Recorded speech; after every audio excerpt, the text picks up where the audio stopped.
जब युद्ध चल रहा था तो युद्ध के कुछ दिनों बाद दुर्योधन भीष्म पितामह से कहते हैं कि आप सिर्फ कहने को हमारी तरफ से युद्ध कर रहे हैं, असल में है आप उन पांडवों के साथ ही। इतने दिन हो गए, इतने कौरव मारे गए, पांडवों में से एक भी कम नहीं हुआ। तब भीष्म पितामह प्रतिज्ञा लेते हैं कि मैं प्रतिज्ञा लेता हूं कल मेरे हाथों एक पांडव मारा जाए। बात भगवान तक पहुंचती है।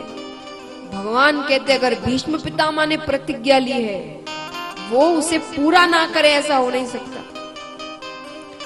तो रात्रि के समय भगवान द्रौपदी जी को लेकर कौरवों के शिविर में जाते हैं। अब देखिए, दो अलग अलग शिविर है, पांडवों का शिविर एक है, कौरवों का शिविर है। ये यहां नहीं आते, वो वहां नहीं जाते, क्योंकि अभी युद्ध चल रहा है।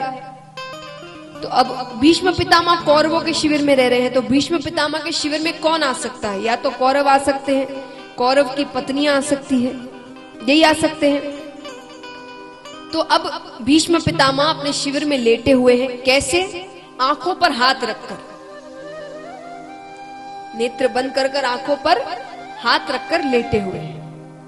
ठाकुर जी द्रौपदी जी से कहते हैं चुपचाप जाना, कुछ कहना नहीं, सिर्फ जाकर पैरों को छूना।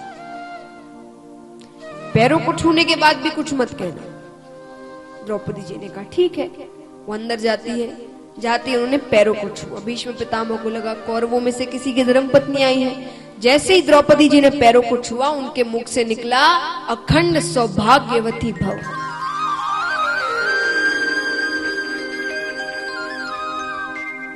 लेकिन वो कोई साधारण व्यक्ति नहीं है।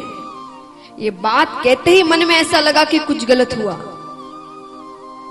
भीष्म पितामह तुरंत हाथ हटाते हैं कि कौन है सामने। द्रौपदी जी बैठी है, समझ जाते हैं होना हो कृष्ण की हरकत है।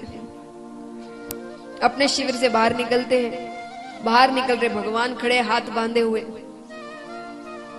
भगवान कहते अब बताइए, प्रतिज्ञा बड़ी कि आशीर्वाद बड़ा? भीष्म पितामह कहते हैं प्रतिज्ञा तब बड़ी जब मैं जीवित रहूंगा। अब एक और मेरा काम कर दो, कल अर्जुन से कहना शिखंडी को सामने लगकर मुझ पर बाण चला दे। पर कृष्ण एक वचन दो। कैसा वचन? मेरे अंत समय में तुम मेरे पास रहो। भगवान कहते हैं मैं वचन देता हूं आपके अंत समय में मैं आपके पास रहूंगा। हमें भी यही मांगना है। धन, दौलत, पद, प्रतिष्ठा, ये सारी चीजें आप हर किसी के जीवन में एक बार आती है। हर किसी के जीवन में एक ना एक बार जरूर आती है। ये चीजें मांगना, मांगो तो ये मांगो कि अंत समय में यम के दर्शन ना हो, यमराज लेने ना आए, खींचते हुए ना लेकर जाए, दर्शन आप ही देने आए। जब भी आए, मैं नहीं कह रही अभी, जब भी आए, जब अंत समय हो तब आप ही आए, आपके सिवा और कोई ना आए।